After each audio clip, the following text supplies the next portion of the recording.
Hello, everybody. You like trying out different hellos, don't you? I do. Yes. I really tried out a different one the last time we were recording, and then I forgot to take it off. Oh. And then the video went up, and I don't know. I don't always listen from the very beginning when I'm doing the other stuff, like doing the time signatures and stuff. But I said a really bad word at the beginning of the thing as a joke, and it went up on YouTube. Luckily it was private and I caught it, but it's just kind of by chance that I caught it. Otherwise, my sterling reputation would have been tarnished because I do have a bit of a potty mouth. So anyway, that's that. So who we are is the Fleece and Harmony gang, and we'll start with you, Simone, Kim, and Betsy. Yay! Okay, so this is the Fleece and Harmony Woolcast. Yep. Crafty council. Anyway, so it is June 13th if you're looking at this on the day that it's published, and we have all the windows open because it's a beautiful summer day. So if you hear a little bit of traffic, we're not going to stop for every truck and everything traffic that goes by. So you might hear some, like right now, our neighbor's garbage is being picked up and the garbage truck is backing up. So a peaceful day in the rural countryside. Anyway, but we're not going to stop. We're going to keep going. So this is episode 175. Mm-hmm. Yay. Yeah. We were waiting for 175. I like that number. Yeah, it's a nice number. And this is the Fleece and Harmony Woolcast, which is being recorded in our yarn shop, which is in our woolen mill, which is on our sheep farm in Belfast, Prince Edward Island, Canada. Simone likes the Canada part. I might have figured out why there was suddenly questions about that, even though for years you didn't really hear about it. There is a podcaster coming out of Belfast, Ireland now. Oh, is there? In a yarn shop. Oh. So okay. I ran across her last week and I was like, I think that might be the mystery. She's on episode 12 or 13, so it hasn't been at it too long. Okay. But I was like, she's in a shop in Belfast, and she is in Ireland. Okay, all right, but we're not. No. Yes, we're where the Irish came to settle, but in 1800. Whoa, good bang! That's the guess the dumpster's dumped. Okay, we are in quite a rural area on Prince Edward Island, and we have about 88 acres on our farm, but next door to us is a seniors residence. So they actually have a proper big dumpster that gets emptied every couple days or whatever. So it sounds like we're downtown Montreal right now, but it's not, it really isn't. Okay, so anyway, it's gorgeous, and we have a lot to talk about today because there's finished objects, there's just sewing up left on some objects, there's new projects, there's new animals, out of hibernation. Yes, out of hibernation. And we also have the June color of the month to introduce. Simone's designed a new cowl, which I have to say, it just might be one of your best ever. It's really, really nice. When I saw it on Instagram, it was we'll talk a little bit about that because I had some questions. Okay. And so as always, we put chapters on our down in the description or on our video. So if we're talking about something that you guys think are just like they're crazy, I want to skip over this, then you just go and look at the chapters and skip to the parts that you like. And the first thing that we always do is the farm update. Yeah. And we had last weekend was shearing. Mm-hmm. Yes. So Betsy and her husband were there, and Simone and her children were there, and we had a couple other people, and I can tell you that many hands make light work. Yeah. So we only have 29 sheep, so we were all done and dusted right in time for lunch. It's perfect though. We had like little pockets of people that you could chat with while the work was happening. Mm-hmm. So Simone and her friend were chatting at the skirting table. Yeah. I totally love eavesdropping on all of the stories that the shearer comes with because she lives quite the life. So I love Amber's stories. So I was like, sweeping off her board, making sure I could hear all her stories. And then we had a few in with the sheep. And then Ken and Simone's friend were the tacklers. They were definitely doing the most actual work. And I think that Ken had a better year this year because a sheep didn't step in his boot like it did last year. Yeah. Oh, I actually didn't even know that. He put his leg right in his boot? Right in the boot with him. Oh, okay. Yeah. You definitely learn about sheep. They certainly like to stay together. They are not interested in being separated from the flock. Except for Diana. She wants to stay with a person. Snuggles. Yeah, she wants to be with the people flock. Yeah. Yeah, so it was a pretty successful day. The weather was, I would say, perfect. Yes. You can't shear wet sheep, so you have to, and if they get wet, it takes about 2 days for their fleece to dry properly. So we were watching the weather very carefully because we did have a rainstorm, but we put them in we just like literally, as we closed the barn door, when we were putting them in the barn, a drop hit the top of my head, and I was like, okay, well, that was just really just in time. And so they were in the barn overnight and then sheared the next day. So I'm going to mention this. I wouldn't normally mention this because it hasn't happened yet, but we had a little visitor in the shop yesterday. But so this came up. So I'm going to talk about it now because we're talking about shearing, and then we'll talk about it later because you're going to tell us about the visit we had. Oh, yes. Okay. Okay. So we now have 2 years of clip in our barn that's being stored in our barn. So we have enough of our farm wool to send to McCausland's to make McCausland's blankets. So I have already contacted McCausland's and we will be doing that. But, and our visitor asked me about it. So I don't know if it's going to be on her YouTube or not. But I'm just telling everybody that we will use the clip from our own sheep to do blankets again. We haven't had blankets for 2 years. And but I can't say when they're coming. So all I'll say is that the newsletter people always get to hear about this kind of thing first. I'm not going to do a waiting list because it's just too hard to manage. But once I have, we'll talk about it on the episodes as well. Once the wool gets sent up to the mill, but I have to book in the wool to be sent up to the mill. They have to book me a time to do the blanket. So it'll be a couple months for sure. Don't think you're going to miss it next week. Yeah. So it's not, but that is what we're going to do. So for people that maybe don't know, we actually don't use the wool from our own flock of sheep in our yarn because we don't have enough of it to make consistent batches. With the exception of the colored fleeces. Exactly. Yes. That's right. Yeah. And so we do pull out the black and we do the natural black from the wool from our own flock. But the white, we just don't have enough with 29.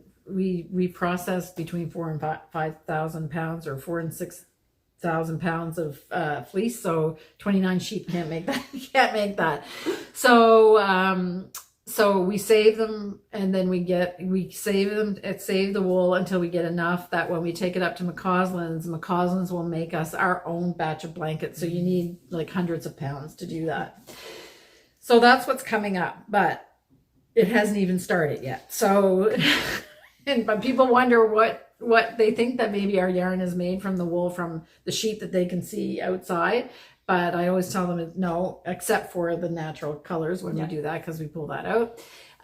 So we buy wool though. 100% of our wool comes from island farms, but just not our farm. Yeah. Okay, so that's a little catch up. So you took some video, I think. I did, but it didn't turn out very well. Oh, okay. Yeah, the barn is hard. Yes, and I had greasy fingers from picking. Does it look like it's in it's soft got like focus? a little halo, yeah. Okay. So do we even have any pictures we can use? Oh, okay. No, nothing. Everything is greasy. Oh, okay. Okay. So, we can talk about it, but yeah. So I don't know. Well, that's it. Yeah. They got their haircuts, and we have some pretty fat sheep. I do have a video of them after being sheared out in the yard here, so people That's can see perfect. that. Yeah. Because I was going to say the last harmony part that we did, they were kind of like in full fleece, and we even got some comments. People were saying, "Wow, they've got a lot of wool on them." So, but they all look really neat and tidy now. I was also going to say they did have a lot of wool on them, but they are not starving. No, they're eating pretty well. No. Yeah. I think that your sheep might be a little bit too fat when her behind jiggles when she's walking. Although, just to clarify for those of you who are concerned, because I did actually chat with the shearer about this, and she explained, and Kim knows too, it's the grass. They're not feeding additional grain. No, so we're not giving them anything. It's not like they can be put on any kind of like diet. Yeah. It's what they're managing themselves. So Yes. they have super nutrient-filled grass. Yes, exactly. They're healthy and happy. Right. So when sheep are, especially the female sheep, when they're not being like having lambs, the lambs really take a lot of energy. So when we were breeding, we used to have to, they were out on grass as well, but we used to have to supplement with grain and stuff. But there's no, we're not doing anything. It's not like you can't, they're just eating grass. And it's not even necessarily great grass. But their wool is beautiful. Yes. Because every time a new fleece would come out to the skirting table, I'm sure that Jeanette got sick of me saying this. Oh, this is a nice one. Oh, this one is really nice. Oh, did you see this? So Jeanette spins? Yeah. Yeah. So she appreciates the fleece as well. Yeah. And I'm getting her into, from the raw. So that's exciting. Okay. Yeah. We had a little skirting day in my yard because she lives right beside me. So we went through the fleeces and, picked what we wanted to keep and what needed to go to the compost. Right. And it was good. Maybe we should give a little shout out for Jeanette. Because she has a business, a small business. She does. It's amazing. Yes. So why don't you tell us a little bit about it? Sure. Jeanette Walker Jewelry is her business, and she does really, really amazing jewelry. She's a goldsmith by trade, and she does incredible works of art. So for Canadians, she will take gold and diamonds, things like that, and from old jewelry and make them into something new and beautiful. Yeah. She also has her own kind of fun ideas that she incorporates. And she's got a website, so you can visit it. Yeah. And it's really, really interesting because, if you have jewelry that's been handed down in your family, but it doesn't, the style is not, in fact, if you're old enough, you actually have your own jewelry that's no longer in style. So she will take that and, I was speaking to her about having my engagement ring done, and I also have my dad's wedding ring. And so I was thinking, she said, she can just put that all together and then use the diamonds. And she has really creative ideas about how to use it. And then it would be something I wear. Yeah. Like I would wear, because I don't really use, I have a solitaire, whatever, and I don't really wear it anymore. It's lovely, but I just don't wear it. Yeah. This was one of these high settings, so it would get caught in everything now in my life. So, get all of your knitwear. Yeah, exactly. So, and since we're talking about Jeanette, we should talk about Jim's. Yes. Also, Jim was the other friend who was helping the Wrangler. Yeah. I have to say that I noticed that he was a lot more sweaty than Ken was, and not because Ken's in better shape. He was really doing really into it. So he was loving it. He really loves animals a lot. Yeah. So and you can tell that just by their dog alone, because I love Vinny, but Ramsey was my first love. Okay. So, and Jim also has a business. Yes. Yeah. So Jim is the silversmith. Yes. So I have two friends that are jewelers, and he does some neat things. He works with a lot of found things. So he'll find things like marbles and just unique little doodads, and he'll make something absolutely wonderful out of it. Does he have a website? He does. Okay. Yeah. And so it's Vitamin C, SEA. Yes. Yeah. Yes. And his wife is also a knitter and an amazing yes, quilter. yeah, exactly. So we may as well talk about what we were saying. And she's so what vitamin C. Yeah, so what SEW. Yes. Yeah.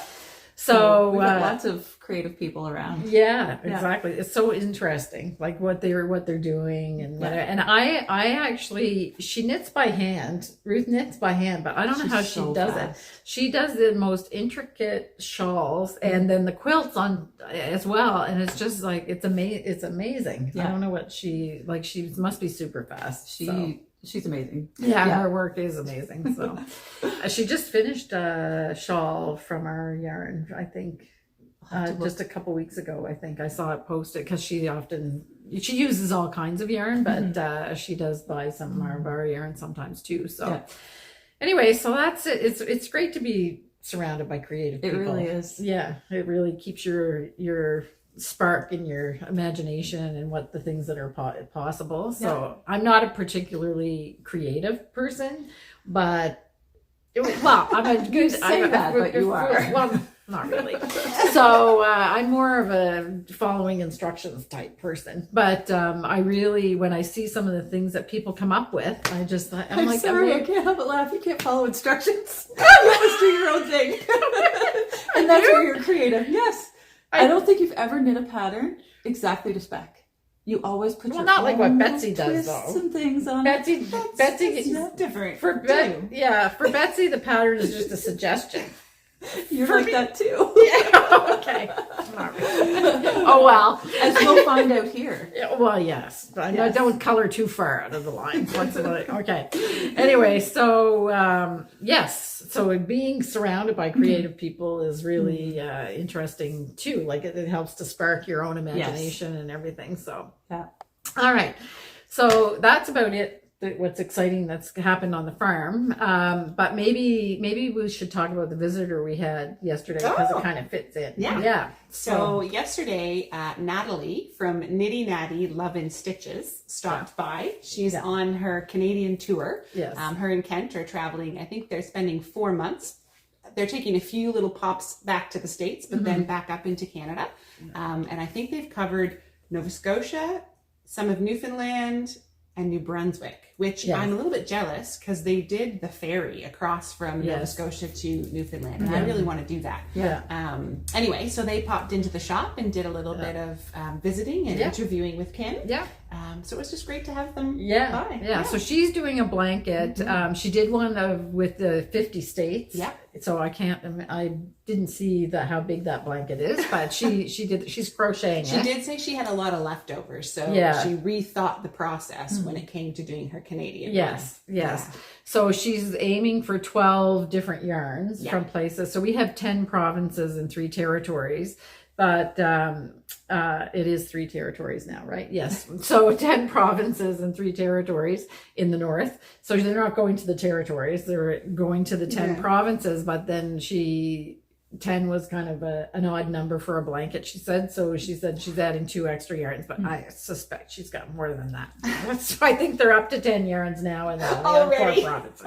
Okay. So she was here, and so her YouTube channel is available. You were watching it, and she said she was coming to.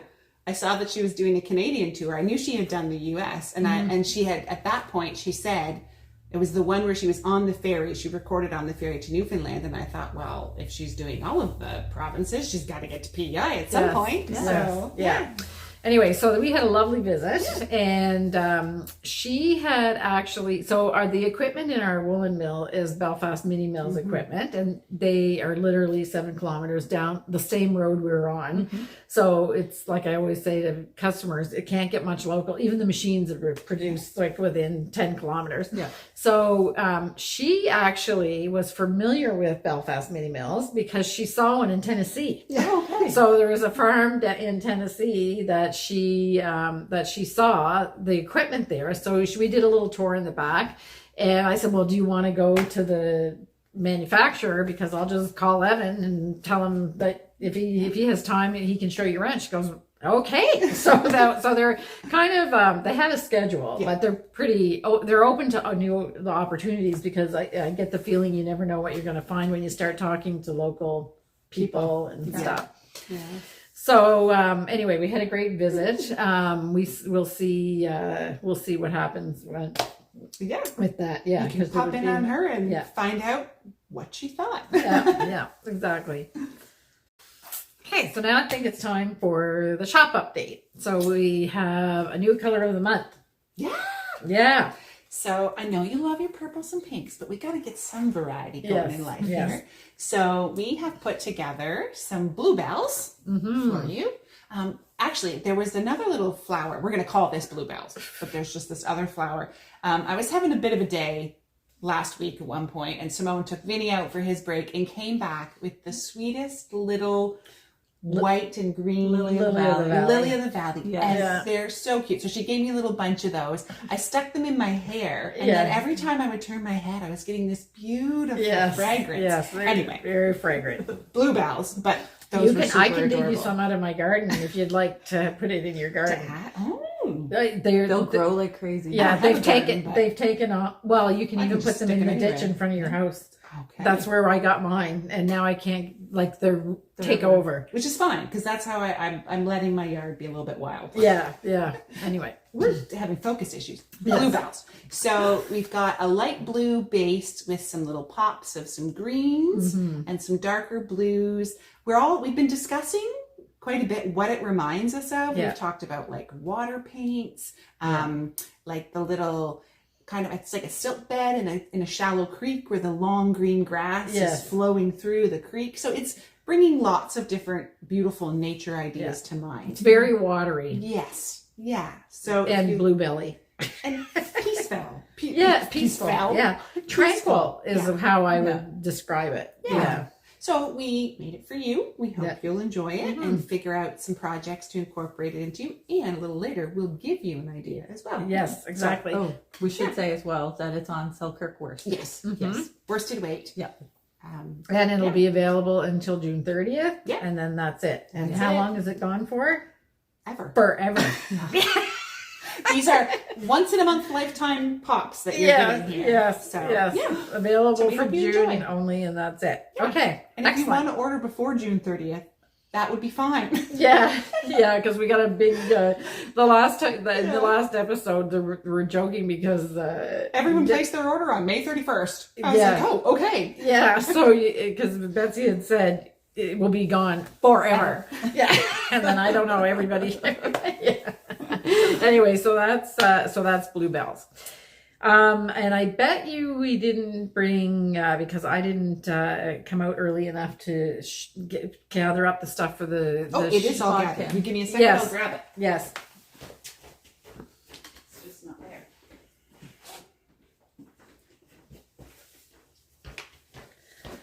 Yes. They look so cute in those. Yeah.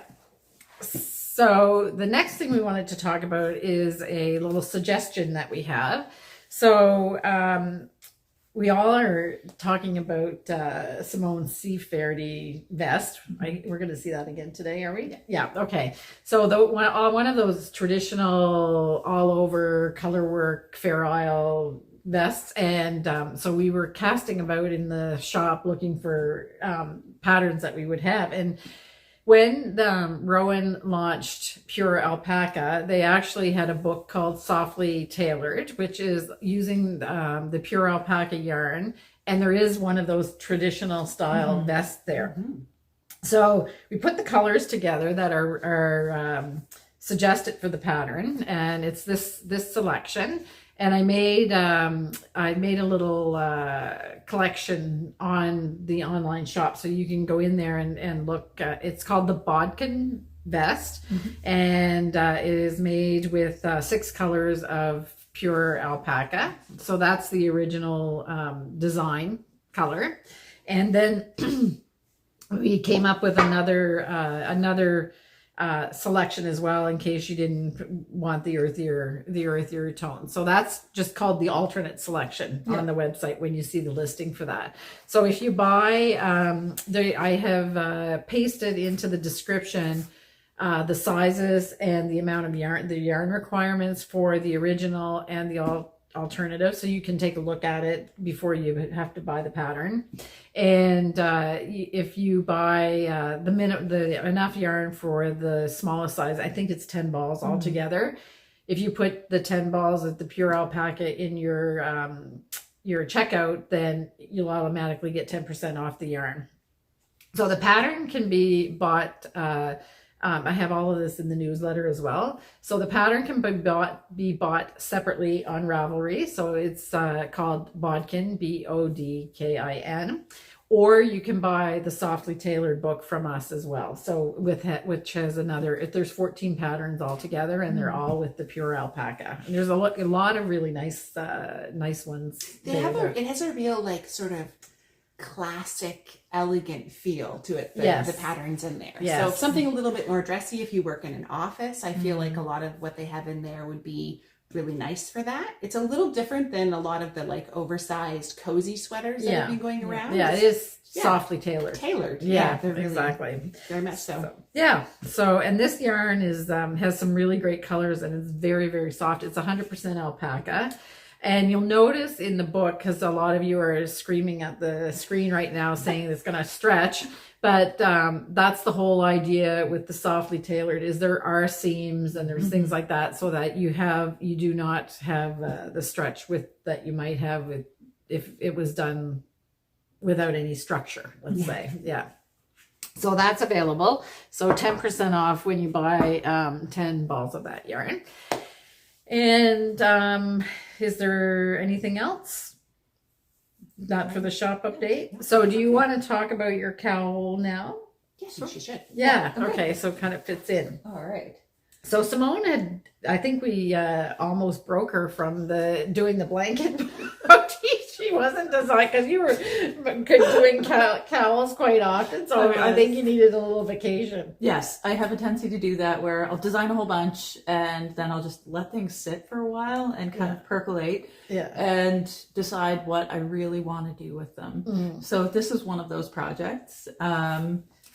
So I just have to ask you, was this something you were thinking originally to do for the blanket, or you just had it? This was originally going to be a part of another blanket. Oh, okay. But we kind of scrapped that project because we had a lot of trouble finding the flow with that one. So with the original Fleece and Harmony blanket, Betsy and I sat down and we charted everything out like that. Like planned it just very quickly. It just appeared in our brains, and it was a very, very fast process. The knitting took a while, but I mean, as it obviously was a lot does, of knitting. But that was the kind of way that project flowed. And we were joking not long ago about group projects and how we actually work really well for group projects. Neither of us enjoyed them in school. But together we worked really well. So we were starting to kind of go through the idea of making another blanket, and it just didn't feel right for us. So we decided that, we're just going to scrap that, and it's okay. Sometimes, things just go that way. So one of the charts that I had created for that project, I turned into a cowl. Okay. So this is the Guide My Way Home cowl. Oh, nice. And it features kind of a stormy looking sky. And, then there's the cliffs, the lighthouse, the moon, and then a few little stars. So anybody that's visited PEI or has done any research about PEI knows that we have a fair few amount of lighthouses around here, because we're an island. It's a lot of coastal community and a lot of people fishing and, just using boats in general. So lighthouses, I think this is especially pertinent to this time. Lighthouses are a symbol of hope and homecoming, resilience. So it's just beautiful. It's just one of those things where, I just felt like we can all use this right now. So a guiding light. Yes, exactly. Right. So I created this in our shipwreck. I know that's kind of ironic for a lighthouse. I never thought of that. Oops. I couldn't help myself. I was picking colors and they just they spoke to me. So it's shipwreck and pearl, and make sure you pay attention to your lighthouse, and you won't end up with shipwreck. Yeah, exactly. Yeah. So it's in our Selkirk worsted. The pattern is available on Ravelry for download, and for viewers, I'm offering a coupon code for $1 off. The coupon code is Shine Bright, all together as one word and all lowercase. So that will be in the description below. So the first option for colors are shipwreck and pearl, which the sample is knit in. And then we came up with a couple of other options. They kind of represent the sea on different days and in different weather. Right. So, yeah. Okay. So just before you do that, I just want to explain that the background is all shipwreck. So all of that detail in the background, the moodiness and everything is just the yarn. Yeah. Just knitting from the yarn. So if you're one of those folks that loves variegated yarns, but don't really know a project that might be suitable, this will work fine for it. And it's not written for fingering weight, but you could easily modify for fingering weight. So if you do a fingering weight yarn in your stash, that will work too. But I like the plushiness of this, I have to say. Yes, we need our cowls warm. Yes. And it's like a little hug for your neck. So excellent. this was shipwreck and pearl. And it's one skein of each, correct? Yes, that's right. Okay. And then Betsy's. That's your choice. I chose Twilight and Natural. Okay. I love when the sky just holds those beautiful violets and purples. And we get amazing skies around here. Yeah. So put those two together. Okay. And my other alternate was A Night Without Stars and The North Wind Blows. Yeah. And, of course, our bluebells with Pine Forest. Okay. So if you want a little bit more of the green daytime tone. sky, or the daytime sea. Yeah. And it's all subjective. You don't have to stick with, plain colors for your cowl. You can go as wild as you want. Yeah. So the great thing is that the background with the lighthouse, the modeling of the variegated, it's a perfect use for it. Yeah. So and it does definitely give it that kind of dark and moody feel. And the North Wind Blows is every time I say the name of it, I laugh because it was really funny the way that the name came about. But it's also ties in with the North Wind does blow. But I'll just tell, in case I've told this story before, but in case people don't know, we have a customer that lives in North Winslow in PEI. And she was, I think it was like when we were still getting like catalogs, Sears catalogs or something like that, and she wasn't getting her catalog, so she called and she said, and they checked her address or whatever, and they when they checked the address, they said, "Oh, we were sending it to North Wind Blows." I said, we're going to make a yarn where that's perfect. North Wind Blows. And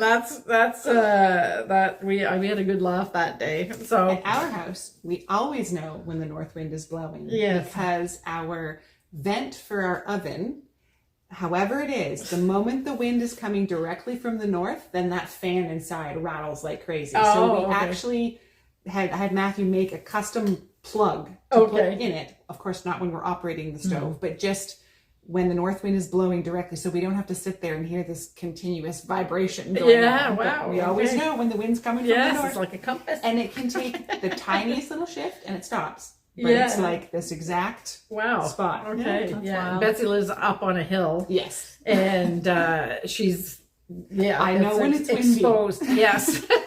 Yeah. You can see a long way, but it's beautiful. Yeah. But it's a little hair tussling at times. Yes. Yeah.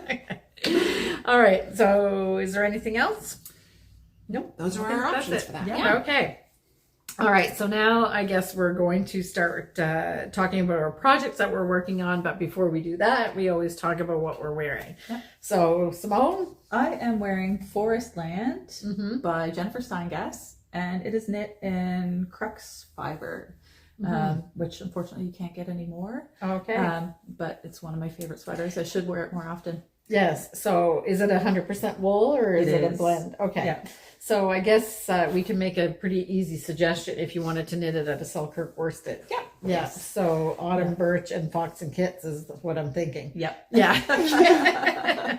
Okay. Definitely my colors. Yeah, exactly. I don't know that I must have seen that before, but Yeah, I don't wear it as often as I should, and I don't know why, because I really, really love it. yeah, it's nice. It's very nice. Yeah.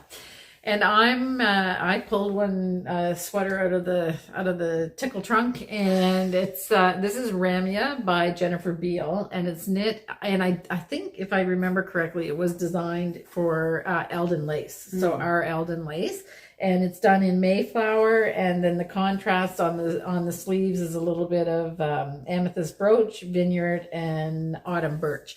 And this is knit sideways. Yeah, I was looking at it before we started. Yeah. So the back is plain, so you get a little bit of a break there, but all the stuff, fancy stuff, is in the front. Yeah. So It's a really cute sweater. Yeah, it is, and I believe that this is the length of the sleeve on the pattern, so we've kind of got the same thing going. Yeah. And I came in with just a plain old black t-shirt today, so I grabbed off the rack the Happy to Meet You cowl that Simone designed a couple years ago for the Fibre Festival. And this one is the one that Kim knit out of the Felted Tweed Fine. Or Haze. Tweed Haze Fine. Yeah. Yeah. So there it is. Yeah. So, Some little sheep dancing around on it. Just so there's 3 colors. There's the black one. I can't remember. I think it's linen, or I'll put the description Linen, in. grass, And lawn. and Lawn. It's lawn. Lawn. Yeah. Oh, lawn. Yes. Yes. With grass. Right? Yeah. Oh, anyway, lawn. I'll put the names down here. Okay. All right. So now the projects. So Betsy, I just kept the same order as what we've been doing because it seems to flow. It seems to flow with the topics that we're talking about. Yeah. So Matthew's sweater. Okay. So I've got it buried a little bit under. I have a bucket beside me. When you get to the end of projects, your piles are larger. Yes. So I am so happy to show it completed. Yes. So this is Matthew's Christmas sweater. Beautiful. The end of my family sweaters. And as you can see, the orange has been added. How do you feel about that? I'm okay with it. It's all good because he comes down. He throws a sweater over top of his pajama t-shirt in the morning because it's just a bit chilly in the downstairs, and every morning he comes down with it. He has it on. I love my sweater. I love my sweater. Oh, so nice. Perfect. Okay. So some points that I'm kind of particularly proud of with this one is I added an applied I-cord, which we'll talk a little bit more about I-cords because we all were kind of running into them. Using, I hope we wrote it down because I forget now. What was her name? Yes. The I-cord edging, which we'll talk a bit more later. Snuffle bean yarn, her technique, and we can get more into detail later. Anyway, just to edge here where I sewed the zipper to, I've installed zippers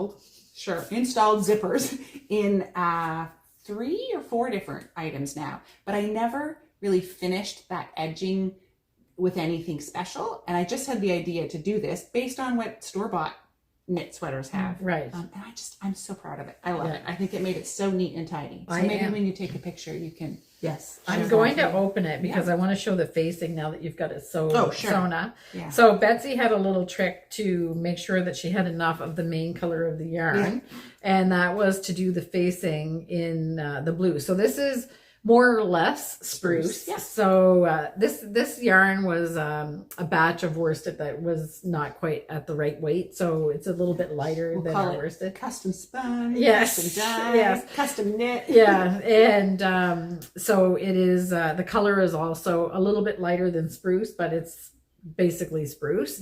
And it's Take the Ferry, you said? Yep. Take the Ferry, and that I just love that. I do too. The inside facing, it's really just the finishing is just beautiful. I've done it in the past where we actually leave a few rows that I call it a peekaboo, but this time he didn't want it. And for very practical reasons, he's like, if you put a peekaboo on the cuffs and the bottom in this light color, it's going to get dirty. Yes. That's a good point. Because That's a good he's point, a teacher and desks and stuff are always a little bit grubby. Yeah. So that's nice. So tell us about what happened with the shoulders, because in the last episode you were blocking. Yeah, it's weird to okay. do up when you're not wearing it. Yeah. It needs that bit of extra tension. Okay. So when I put the shoulders on, the first time they didn't fit at all. There was like not enough shoulder. So we tore it back to basically the underarm. And then I just kind of custom knit that shoulder cap. Yeah. Up to including having him put it on with the needle still in Still it. in it, like to check each time. Yeah. In the end, I still ended up with a little bit of puckering in the shoulder, but when he wears it and he's like moving around and stretched out, it's fine. When I see him sitting on the couch typing on his computer with his shoulders like slightly relaxed, then I can see it. Oh. Okay. But this is totally like a super nitpicky, you made the garment, so you're going to see everything wrong with it kind of thing. Yeah. It's not really an issue. And he loves it. And the more he wears it, the more I'm seeing it relaxed. Yeah. So Ken saw it this morning and wanted to try it on, which he did. But I can already see Matthew's shape is in the sweater. Yeah. So I knew it would have fit Ken fine. But because he's already, wore it a few times and it starts to mold in, which is always such a good lesson that I'm not good at. Matthew really is. He will put in the time to like break a sweater in. Yeah. I always struggled those first few months to get a sweater where I want it. Oh, right. Yeah. Okay. It's like a new pair of shoes. Yeah.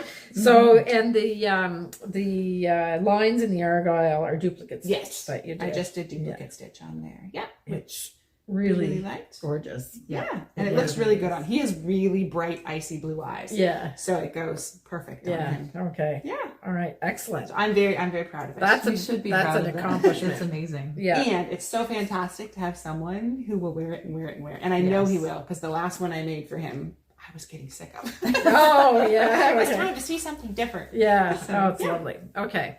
So we're going to look at the I-cord after. Yeah, so we'll come back to that because we have a lot of I-cord discussion. Yes. Yeah. I-cords are changing our lives this time. So, okay. And then what's next? Oh, so I pulled out of hibernation. Some of you will remember I was doing a vest that was like a you can do it thing. I had actually forgotten about it until somebody asked about it. Yeah. Based on, so I've used the chart, the colorwork chart, mostly. So inspired by oh my goodness. Kate Davies. Kate Davies. Yes, thank you.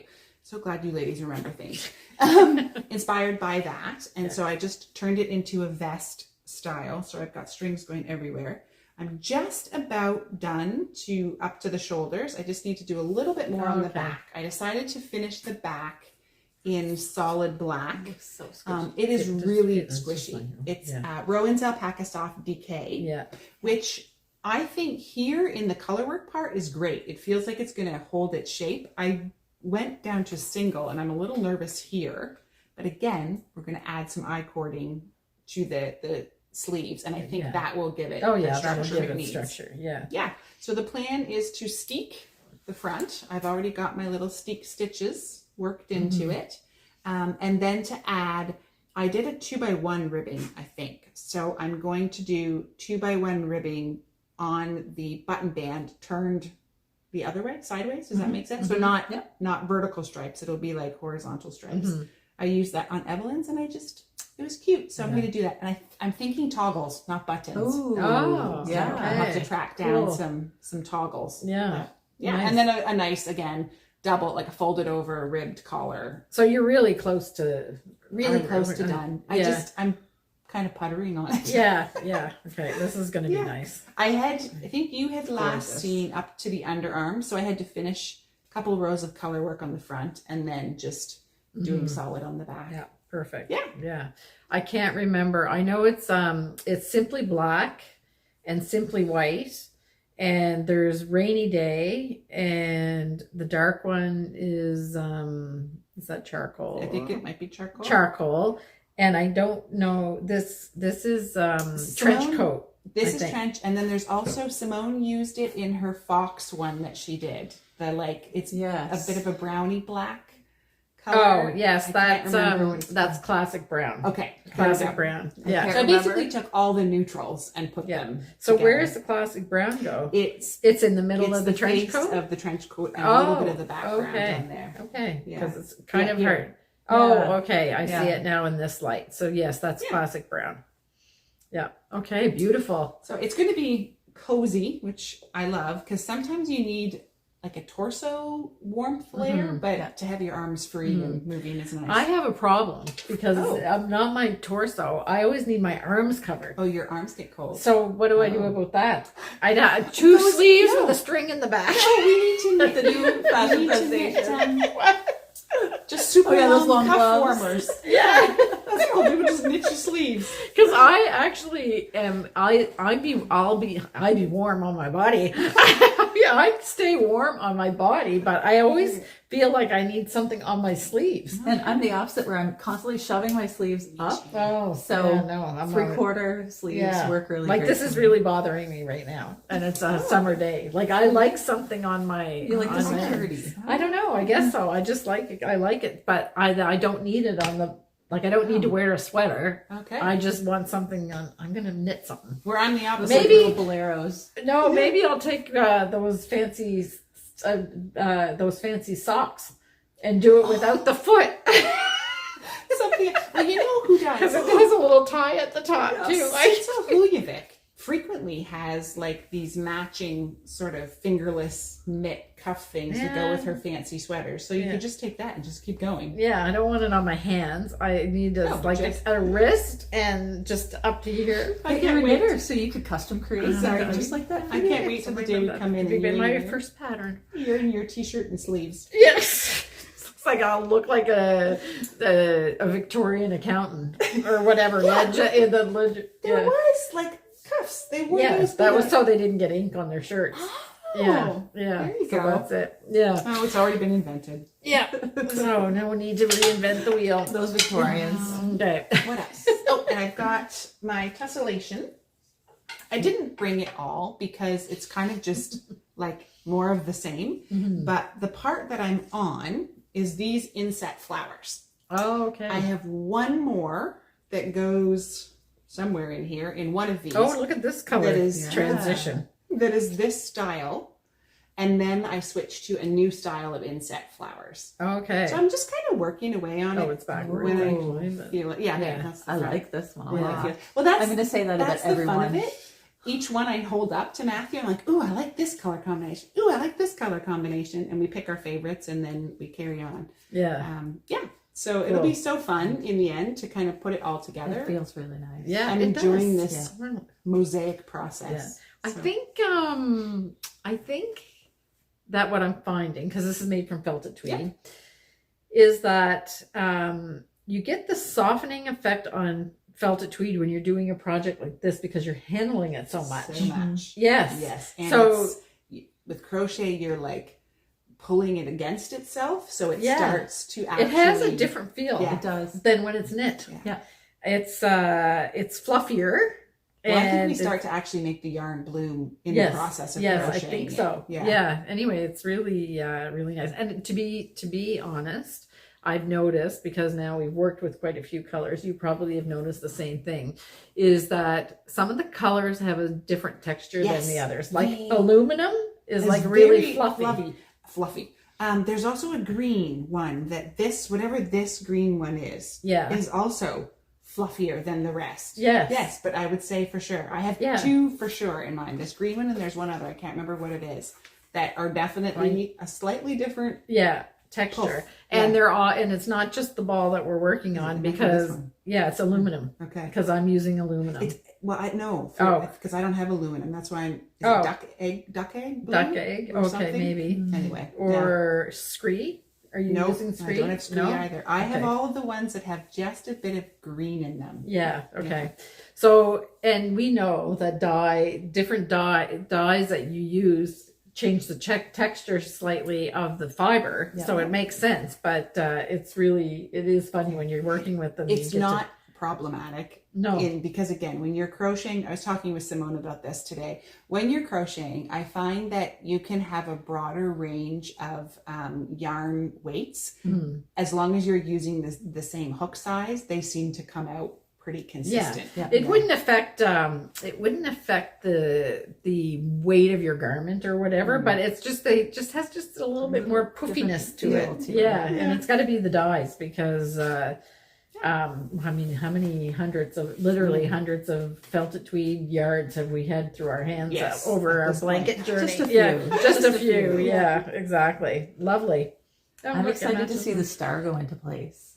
I'm not sure when I'm a ways from that. So the course for this particular time is actually wrapping up really soon, I think. And so I am nowhere on the schedule of good for you, Betsy. That's good for you. 4 sweaters. I did. Yeah. Since January. So, and you're still doing the crochet all the way around too, right? Yeah, when you're joining. Right? Perfect. And I'm definitely having to like kind of shimmy it and fudge it a bit, but I figure in the end, by the time this actually gets used and blocked as a blanket, it's not gonna matter. Exactly. Nice. So we do have a link in the description below for if you want to sign up for the Tessellation Nation or the Homage to the Granny Square, which I'm going to show in a minute. These are the courses from the Mercery, which is Sue Matten is the instructor. And if you've been watching us, you know that Betsy and I are big fans because it's about the way it's very, very well done. It's if you really like color and it's just a great course. So you can sign up. And I think that she has a free beginner crochet one. That's the sunflower blanket. And I think it's free. I'm pretty sure it's free. And then you have Homage to the Granny Squares, which is the blanket that I'm working on right now. You have Wallflowers, which is a little bit kind of a intermediate, adventurous beginner one. And then Tessellation Nation is where all your skills come together, and it's a bit of a tour de force. I have to admit, I'm already like, I can't wait to see what she does next. Yeah. No pressure, Sue. I know. They're really, really great. That's when that'll light a fire under me. If she comes out with her next one, then I'll be like, oh man, gotta do that one now. Yeah. Really and I'm going to do some traveling this summer.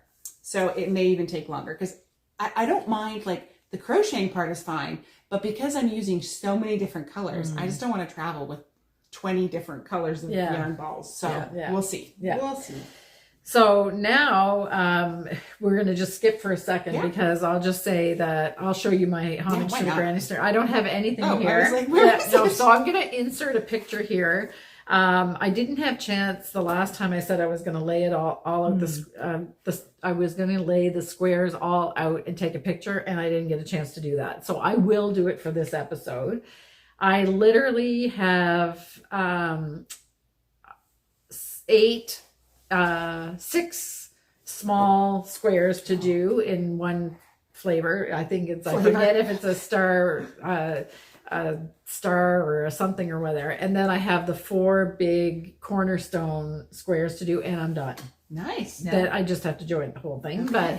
But just keeping me in endless suspense about how this is going to be done. Yes, I know. I haven't looked ahead either. So I have it mostly done. So when you see the picture, this is kind of. But now everybody else is finished in this course that I'm in. So there's all kinds. People are posting the different ways that they're putting them together, and some people have some really great ideas. So now I'm like, oh, okay. I have holding back is not always a bad thing. No. You can get inspired. No. Yeah. That's the smart thing to do. Anyway, so I'm going to set it up in sort of the traditional way that Sue envisioned the course in the first place, which is kind of a gradient between 2 colors, opposite colors almost, going up diagonally on the blanket, which is what I intend it to do. But now that I've seen some of the other ones that have, they've been mixing all the things up and doing different blocking types, we'll see what it ends up to be, but I'm almost there. Almost there. And so then we'll go back to you because you've got critters to show. We do. And we'll also get Simone to talk about finishing up our knit-along. The knit-along. Which I think is a good thing because I finished up this last one I'll show you, and I looked at my family and I was like, I think I'm done for a while. I have to say, you totally carried the weight for all of us in this one. Yeah, because I didn't do it. While I was well-meaning, I haven't done a thing for That's any okay. critters. This is one of my first loves in creating and crafting. I don't even always know why. I'm just drawn to making little critters. They're adorable. So, so these are all 3 new ones. Yeah. So I grabbed a book at the library. I saw it's called Amigurumi Friends. I'm not going to try to pronounce her name, but the neat thing about it is she has about 20 basic patterns, but then she has like 5 different bodies, 5 different legs. Oh. So you can work these different poses, but they all are using the same head shape. So basically you just take these specific shapes that she teaches you how to make and you put them together in different ways so that you can get these different critters and designs. It's not Carrie Lord though, right? It's not, no. Oh, okay. No. Because that's kind of the concept that she does as well. She does that as well Okay. in some in one of her books. But okay, well we'll find out what the name is. Yeah, and the book is called Amigurumi Friends. Yeah, anyway, we can find it. So the first one I tried was a little teddy bear. Yeah, cute. And his little tail. I know. So he doesn't look exactly like hers because that is the fun of creating these critters. You always end up with your own spin on them. I didn't love his neck. So he's wearing, every time I do this, there was some, I don't know if it was an R.L. Stine children's slightly horror story, but there was a ghost stories book I read in about grade 5 that was all about the aunt or somebody in the story always wore a scarf. Okay. Always. Yes, I know that story. Yes. And there was something about, I don't know, they were curious, like she never took her scarf off. They never saw her without the scarf. I think it was Hans Christian Andersen. Is it? No way. The shepherdess and the little china toy. I don't know. And they take off a scarf and yeah, it falls off. That was a great way to describe all that. Thank you, Simone. Yeah, So I won't is get that what into it. happens? Okay. So anytime, or the one I was reading, something about like it was stitched on or something. So the scarf is a very integral part. Yes. It's not that bad. It's just you sew the head to the body, and I have never managed to get that art that some can do it so seamlessly and smoothly. I do not. Little bits of the fuzz from inside sticks out. I don't love it. Yeah. So, of course, what does Betsy have to do? Modify the pattern. Oh, okay. So you do the body from the bottom up, the head from the top down. Right. And you leave these 2 open spaces, and then you're supposed to sew those together. Okay. Because I don't seam well. So before you go on to that, I just have to say that you've heard me talk about the fact that we always talked about, my mom and I always talk about our behinds. Oh. Like we're bare standing. So this is what we mean. It's completely flat. That's hilarious. That's what I look like from behind. Minus the tail end. Let's be clear. So the episode title for this one is Bear or Kim's Bum. Yeah, exactly. We'll just go with bare behind. Yeah. Okay. Cute. Losing it. All right. So I remember. Oh yeah. So of course I have the neck. to We're modify talking about it. the neck. So the next one I wanted to do was the donkey. This is So again, he's worked body from the bottom up. So this time I was like, well, I'm just going to keep going. And so I just did right from the feet to the top of the head. Oh, bottom up. okay. And so I gave him a bit of a neck. Yeah. He also wants a scarf because he just looks cold and naked. Yeah. I don't like naked animals. So I always have to have a little something. But this one's super cute. I loved her ears. I like the tuft on the top of the... Putting in a little bit of hair is always fun. Yeah. He's got his little like snouts, and they even got the little like tail. Yeah, nice. So I used the leftovers I had from the blanket we made. So anything that had if it had 50 grams, I knew I'd be perfectly fine. I pushed it a bit and was like, the pattern said you need 50 grams of worsted. Some of them only had like 42 or 45. And I was like, well, I'm just going to figure it out if it runs out. And neither of them ran out. I used down to like the last few meters. So that's perfect. Okay. Yeah. Cute. But I think I'm going to take a break. Then, so this is, they're supposed to be a little bit more simple to do, which are cute, but I love my fine yarn detailed ones. Yeah. So this is a little Canadian goose. I had a goose pattern that's not a Canadian goose, but I was inspired by the geese who were probably where they should not have been. They were in somebody's wheat field, I think it was.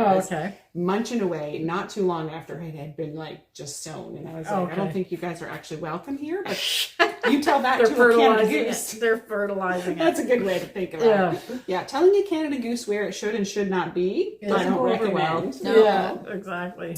Although I realized I totally missed the opportunity to put the band on the neck.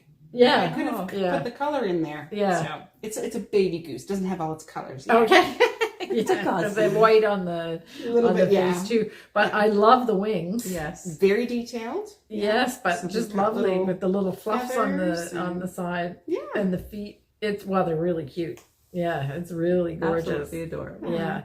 And the stuffing is so there's even a little detail on the back, like wow. It's really, really cute. I love those little detailed ones. Yeah, and look at the little. And it even has like little cheeks. Yep. So do you sew that on? I did. Yeah. Oh, okay. So those pieces goes over top, I'm okay with the sewing. It's when you're supposed, and here it happens too. It's okay because the head's not open. It's when you have two open pieces that you're supposed to seam together. Yeah. I was wondering, I do not own one of those bent darning needles, which I think we even sell them here in the shop. I've seen some people work with that, and that might be easier. It makes sense, right? Even when a mattress needle is curved so that you can get into those. So I should give that a try and see. They're so cute. I loved this one. His eyes are just, he needs to be swimming on the little pond. On the little, Nice. Yeah. So this is really, like you mentioned, the cheeks, and that's what I was thinking too. Is that just all the stuffing? So it's a bit of stuffing, but also I really wish I could remember the designer's name for this one, but I don't. But some of this stuff comes down to the actual design where they will create the increases and decreases in the pattern. Okay. So what makes this a little bit more of an advanced pattern is you really can't get off your stitch count because if you do, you'll shift your beginning of round. And if you shift the beginning of round, you'll end up with lumps and bumps in the wrong places. Oh, okay. So that's what makes, I would say, this pattern a little bit more advanced than these ones. Now, okay, so this is a different designer. Yes. Yeah. Now, I think she was specifically designing to make these a little bit more simple and achievable and cute, where these ones are, you're getting a little bit more into what I would call like crochet sculpting. Okay. Yes, because that's very... To actually work that into the crochet pattern itself, which I love doing, and I think is almost a different technique from, again, like pattern writing, right? When if you want to pattern write it, it's harder to be able to recreate it versus there's a lady who did an art display, these massive crocheted lions. Yes. I think Andrea from Foodie Knitting showed her she's sculpting. Like, she is sculpting with crochet. And I think that is really, really cool and beautiful. But that is different than writing a pattern for someone else to recreate. Yeah, exactly. Yeah. So that's just the beginning of that end of that, the art. Yeah. So that's kind of like the next I think step. so. Yeah. So I don't think my llama experience will lend me to be doing ducks anytime soon. Although I have to say, I'm a little bit more interested when it's in wool than that thick cotton. Yeah. So I think that because all of these now are these are all our yarn. Wool. And I'm loving what the hand dyed texture adds to it. That light and dark bit. The tonal is really cool. Yeah. So Simone, will you give us the details on the end of the critter knitter? Thanks goodness you remembered that. So Simone's going to tell us about, we're coming to the end of the critter make-along. Crochet along. Yes. Knitter crochet along. Yes. So June 30th is the final day for getting your little critters posted to Ravelry. We have 2 threads in our Ravelry group. One is the discussion. So you can share, ideas and tips and tricks, favorite patterns, favorite designers. And the other thread is for your finished projects, and it's marked as no chat. So you can post your project, any pertinent information. We ask that you not reply to any of the posts in that thread. because it's just for finished projects only. Right. But you can use the love, the interesting, all those fun little buttons just to show support for your fellow crafters. And June 30th, 5 o'clock is the end date, after which we will be choosing some of our favorites to feature, with your permission, of course, on our social media. Yeah, there's some cute things there. There's some really cute things there. Excellent. And I'm not very social media savvy. I don't do a lot of commenting on, but I have definitely been in to peek at your little critters and your creations, and I've been showing them off to my family members. Oh, yeah. Oh, nice. Okay. Yeah. Nice. Okay. All right. So, I guess then I have a project that for some of you may be brand new, even if you've been watching us for a year. So, as I've said before, on Friday afternoons, I think is when it happens, or Friday morning or something, that Betsy and Simone get together and they do the little kind of tentative schedule on what we're going to talk about. Basically, we say, so what have you been doing this week? Yeah, exactly. So they write. So I always find at the end of the day on Friday a little note of suggestions for the agenda for the thing. So since I've been almost dedicating all of my crafting time to the Homage to the Granny Square and doing a few little stitches on my Wallflowers every now and then, I haven't been doing hardly any knitting at all, except helping Ken with his, because he was finishing a project. And I actually helped him do a bit on his little cowl that he was doing. And I was like, I think I really kind of miss knitting now. Yeah. So it's really good. So I'm kind of motivated. But I got maybe not the most subtle of hints when I looked at the thing. I'm here by myself, and I'm chuckling to myself because it says Kim's project. There's a big blank space, and then it says tune ? And then the happy face. Don't forget that. Oh yeah, okay. It was a happy face.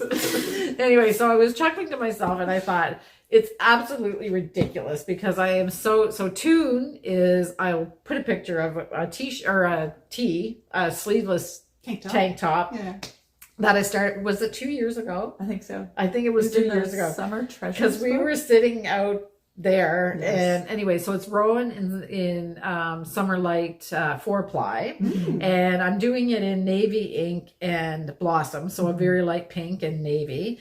And all I have left to do is the sewing up of the side seams now. Yeah, because I've finished it. You finished it. Yes. Yay. But to be honest, it was a little bit embarrassing when I opened the project bag and I said, so what do I have to do? What do I have to do to get this thing going again? And literally I had finished the knitting. It was just the finishing that I needed to do. So I was like, wait, you're such an idiot. Like, why didn't you just finish it?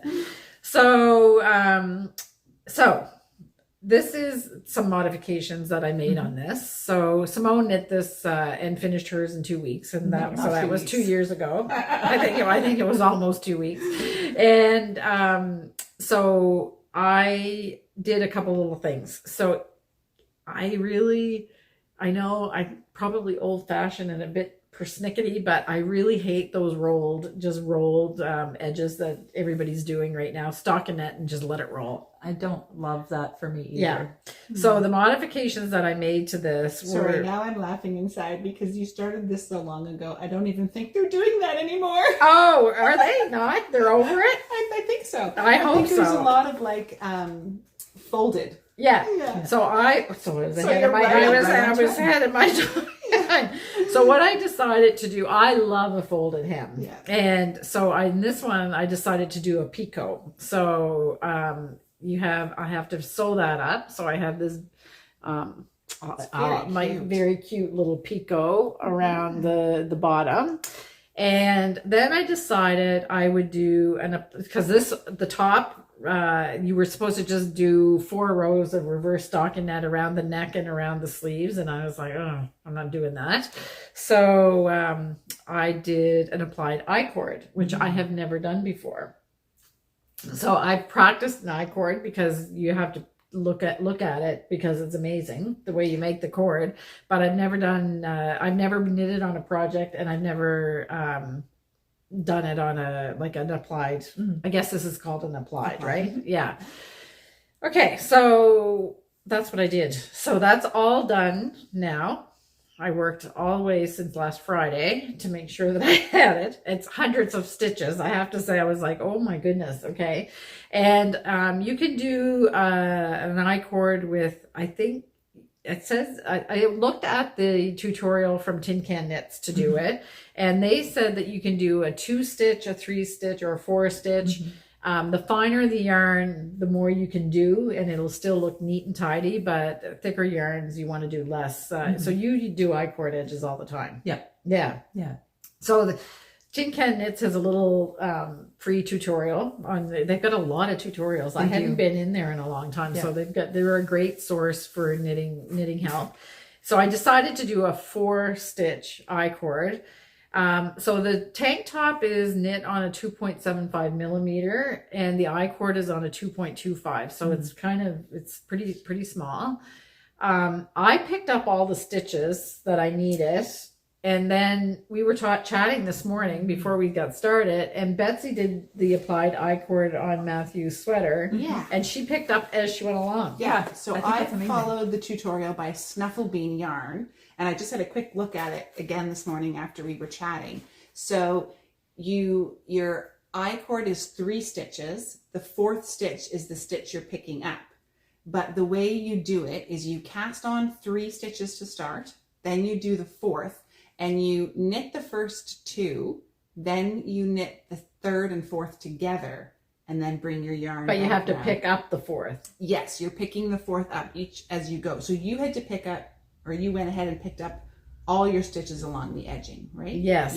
So the cotton doesn't stretch much. Okay. So I don't know that having done this now, I don't know that I could pick up as I went along. I'd have to have a crochet hook, pick it up, and then put it on the needle. Okay. So instead, I didn't even think about doing that, but I used a crochet hook to pick up the stitches anyway. To do mine, you have to use double pointed needles because you actually shift the needle to the different ends. Yes. Okay. So the Tin Can Knit one is it shows that it's around the top of a sweater is how they show it.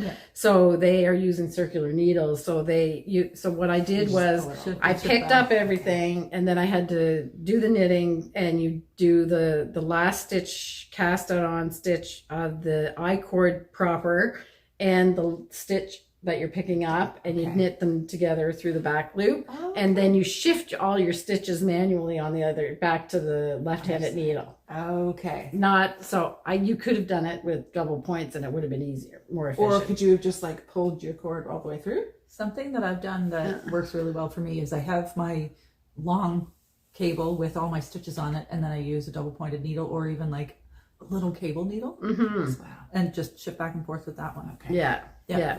Anyway, it's amazing. It's a very neat, you do want to pay attention to what you're doing when you're picking up.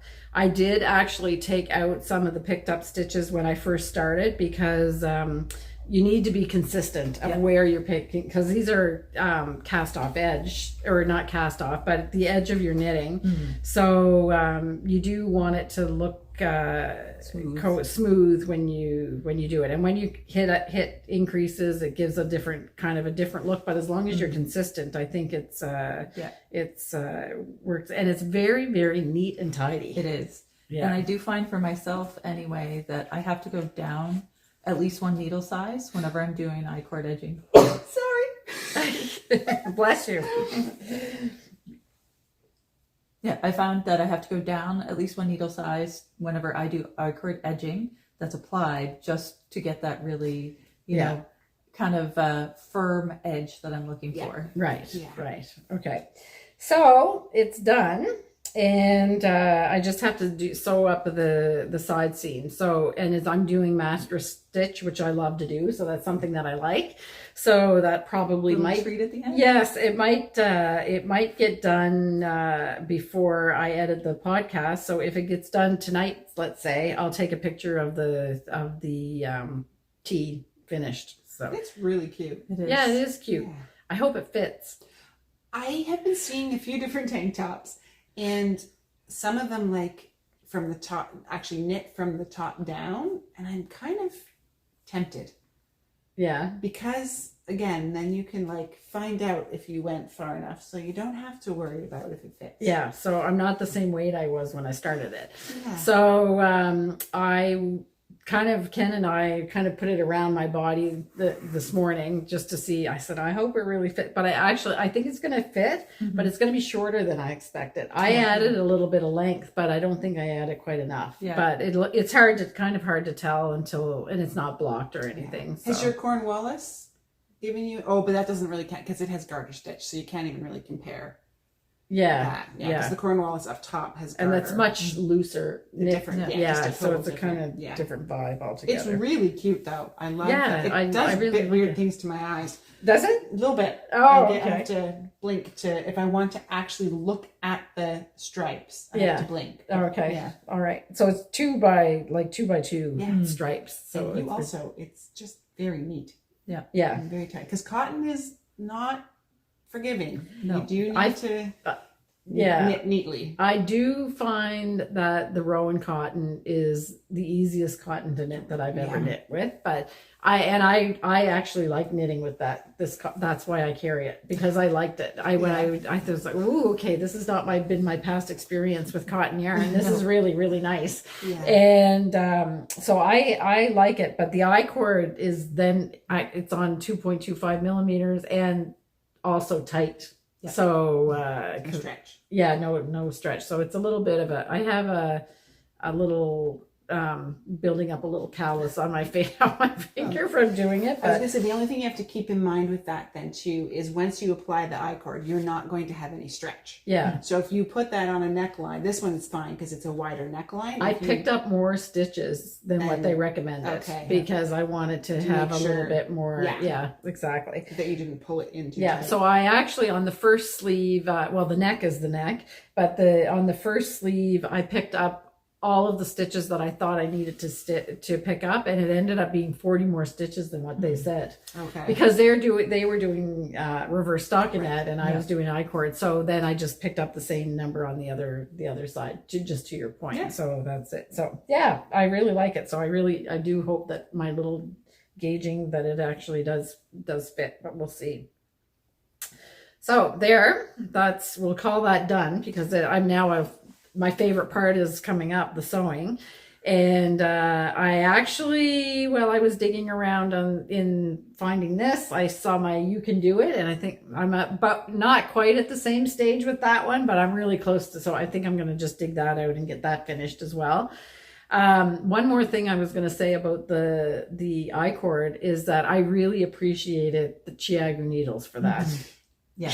Because they've got that long taper, and as you know, if you use Chiagu, they're very sharp. Yeah. And I thought to myself, this is a case where you need the Chiagus. You need, I love it when you're doing anything that's picking up. They just have that tip to grab. Exactly. Okay, so that'll be done. 3 years in the making.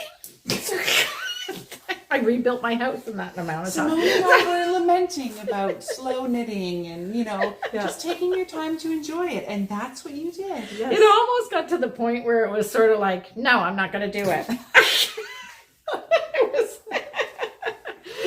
I don't know. And I wanted it. Yeah. I wanted the garment. Yeah. But I don't know what it was.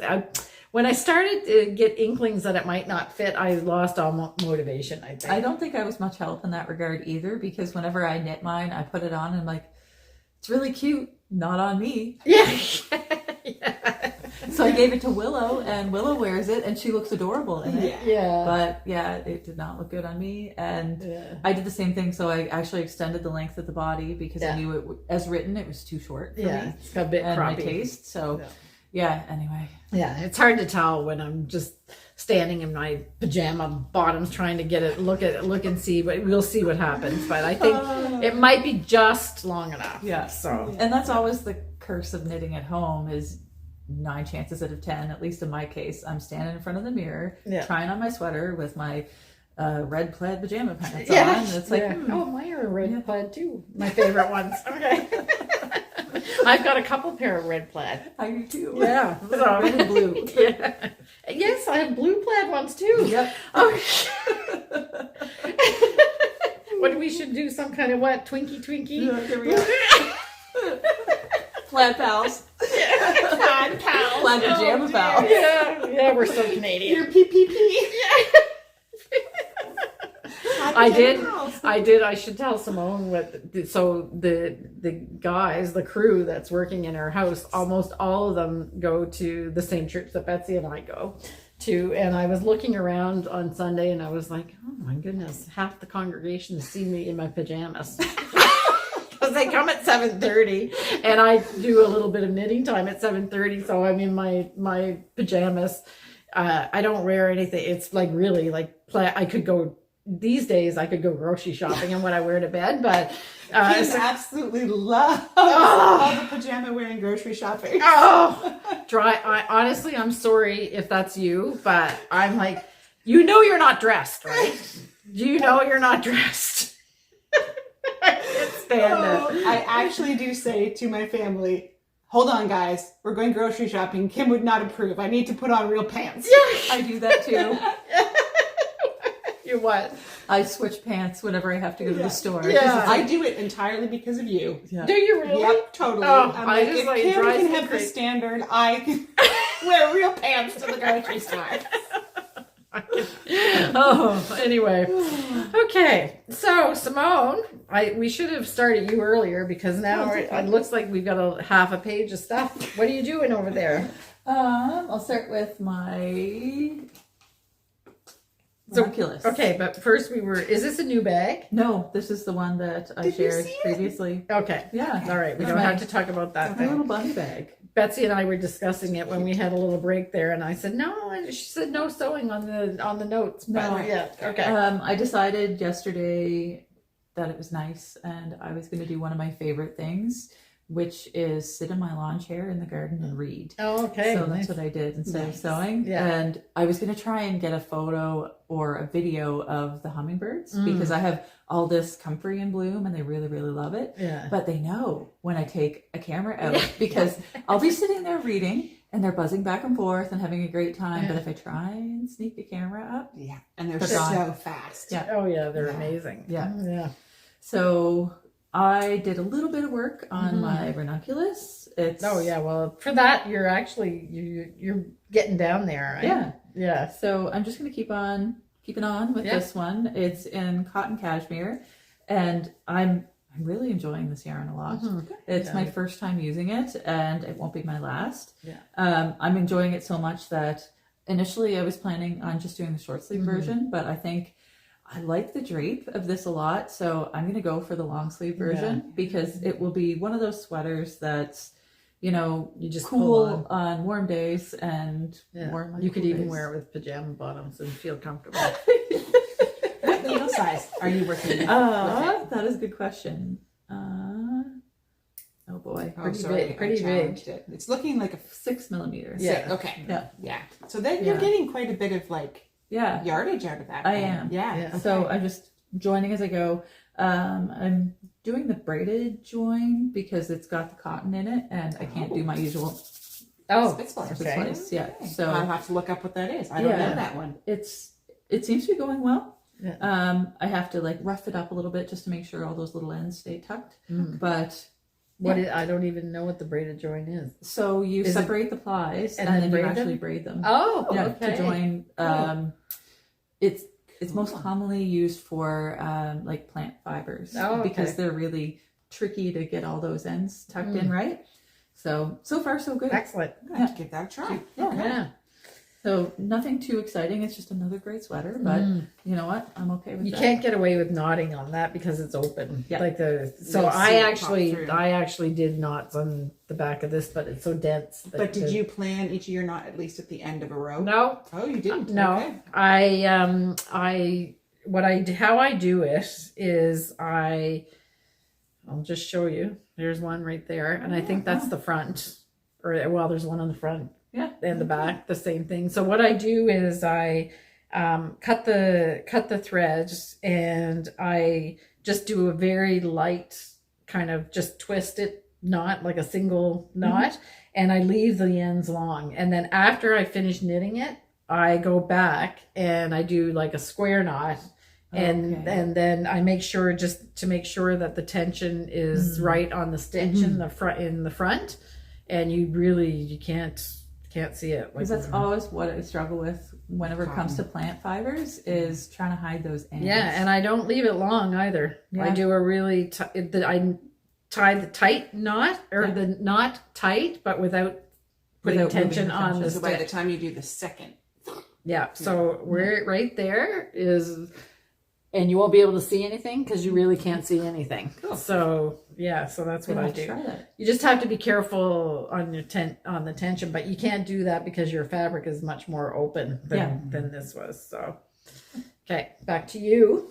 All right, and the next one I'm going to show is Sea Faerdy. So not as much progress on this one.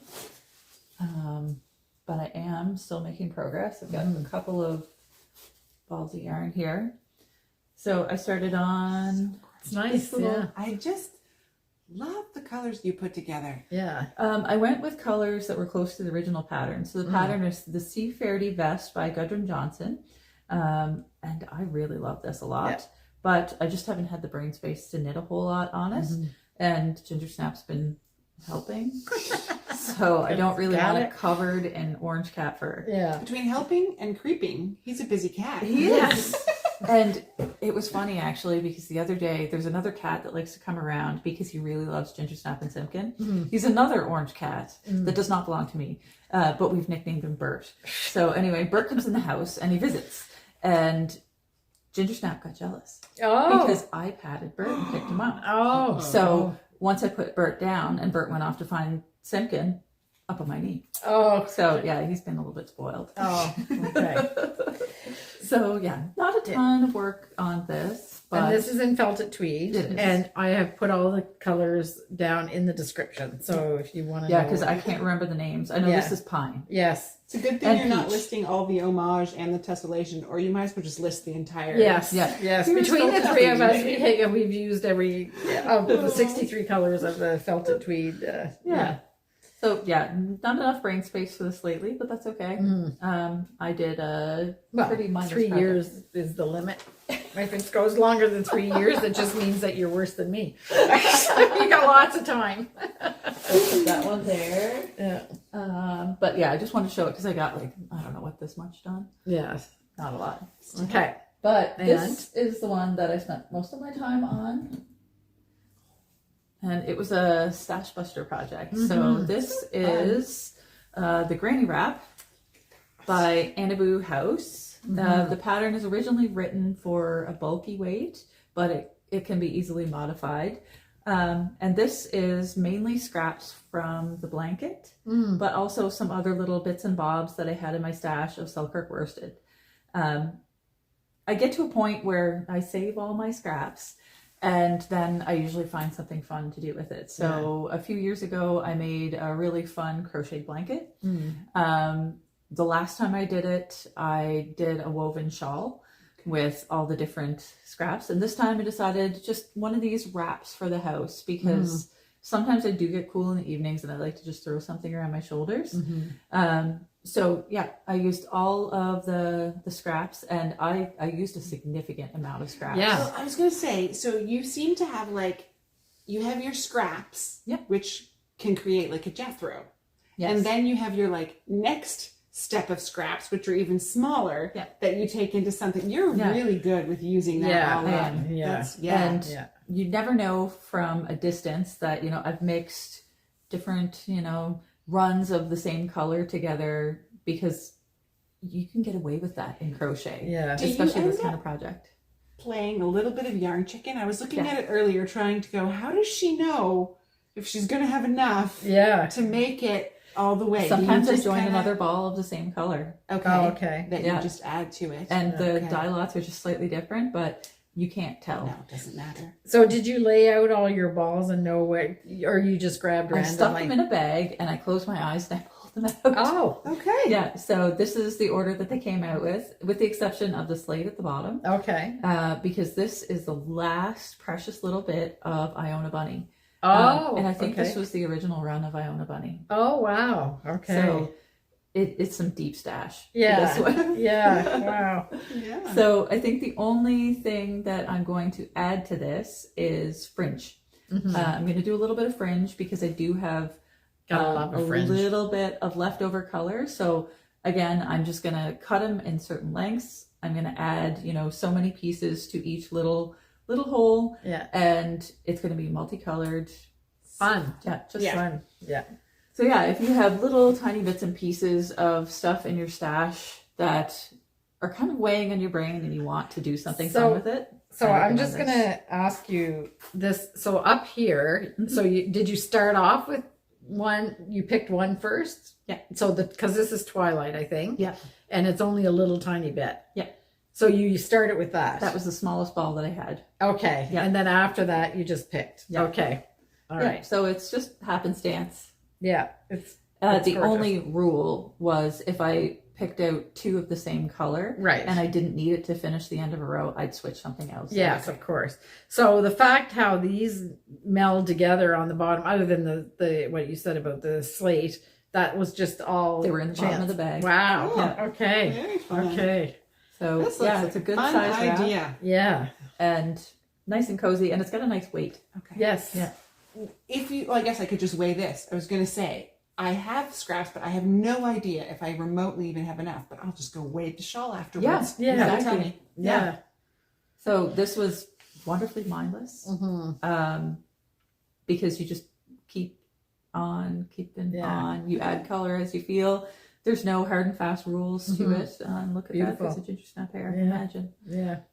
And you said the pattern, did you? Yes, it's the Granny Wrap by Annaboo House. Okay. Yeah. Lovely.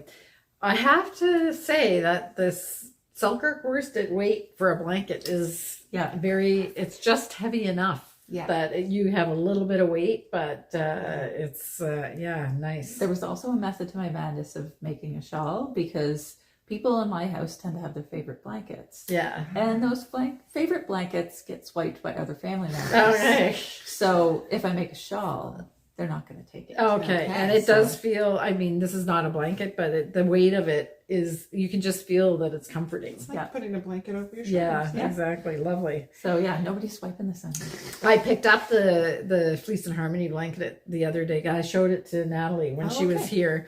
I said, speaking of blankets, look at this. And the weight of it, when you pick it up, it's just really, So if you, this was the Fleece and Harmony 2024 blanket, if you still want to knit it, the pattern is for the whole, I think it's like a 56-page pattern. There's a lot of that Simone and Betsy did. So if you want to do it, the pattern is available on our website. So. And also if you want to come visit it in the shop. Yeah, we have it here. Yeah.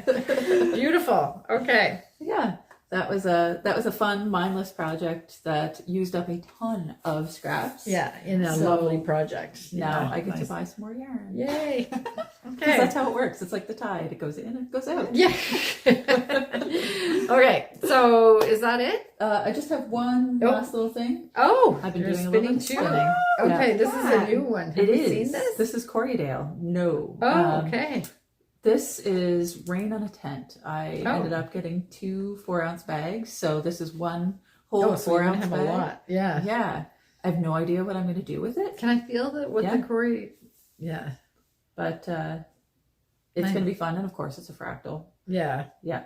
So I did one whole bag. I split it in half, tip to tail, and spun it tip to tail, tip to tail. Mm-hmm. And then the other bobbin is going to be the second bag, and it's split into 4 pieces like that. Mm-hmm. So I'm about halfway through, but it's on my little wheel right now, and it didn't feel like unhooking it. Yeah, it looks nice. Yeah, nice. It's fun, bright colors, and why not? Mm-hmm. Yeah, beautiful. Okay, so is that it? Ooh, okay. Maybe the Killer Queen cowl. That, or I'm kind of leaning towards Ghost Horses by Boylan Knits. There's an Instagrammer that I follow, Caleb, and he just finished one, and I messaged him. I said, I need one of those in my life. Oh, yeah. Okay, so now I have to find a picture of it. Yeah. Okay. Oh, yeah. All right. So that's okay. That's good. Always good to show fantastic patterns. That's for sure. So I think that's it. Yeah. Okay. So just a little mention about the PEI Fibre Festival, the produced SIC, for October 23rd to the 25th in Charlottetown, Prince Edward Island, and it's being hosted at the Delta Hotel there. Some of the classes are starting to sell out. So if you think that you are, if you're sure that you're coming, you should try to book your classes. There's still plenty of openings, but some of the highly popular ones are starting to sell out. So you might want to take a look at the agenda. And I think the bookings, I know that the hotel bookings are already over what we expected. So there's still room in the hotels, but you might also want to check that out if you think that you want to stay at the Delta. So if you click on the link down on the Prince Edward Island Fibre Festival website, you can go in there and get the information on the hotels, and the hotels listed there have given a special rate for festival goers, so you can check that out. So now that's it. So we've had a really busy week or 2 weeks, and lots of crafting as usual. And so we wish you a beautiful 2 weeks of whatever crafting that you're doing. We've had beautiful weather the last so I hope that you're having great weather. We do have some pretty serious forest fires happening in Canada, so we're keeping those folks in our mind. There's been evacuations and everything, but hopefully where you are, you're safe and sound. And we'll go to the harmony part. I have no idea what it's going to be. Ken took a beautiful video of our trail through our woodlot the other night. So it's just Vinny and him walking. I may use that just because it's so green. It's hard to believe. It's like we had a little bit of rain at the beginning of last week, and then everything just popped. We've been noticing a unfortunate pattern that I hope is going to shift. We seem to be getting the rain every weekend. They said on the radio today that it looks like, what did they say, 16 weekends in a row it's rained? Yeah, so it's supposed to be nice. So it's supposed to be nice this weekend. Yeah. They said finally, and I think the number was 16 weekends in a row. So I wasn't imagining it. No, it was not your imagination.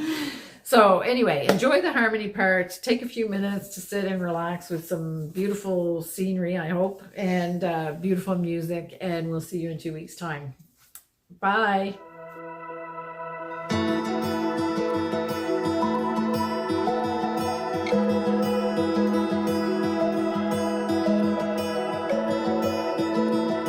Wishes on satellites, used to stay up at night, hoping one day that the stars would align. Left a trail of broken hearts, but you were different from the start. How you smiled when you said my name that night. It's like I dreamed you up inside my head. I thought the picture perfect love was only in frames. Guess I pulled you right from the page into reality. Feels like I'm falling deep into your gravity. 'Cause it's like I dreamed you up.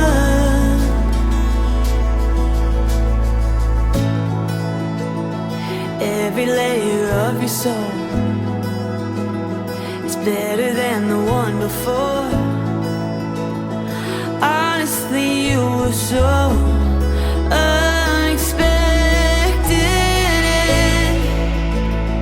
Even on the darker days, the way you love me lights the way. My fairy tales and future are finally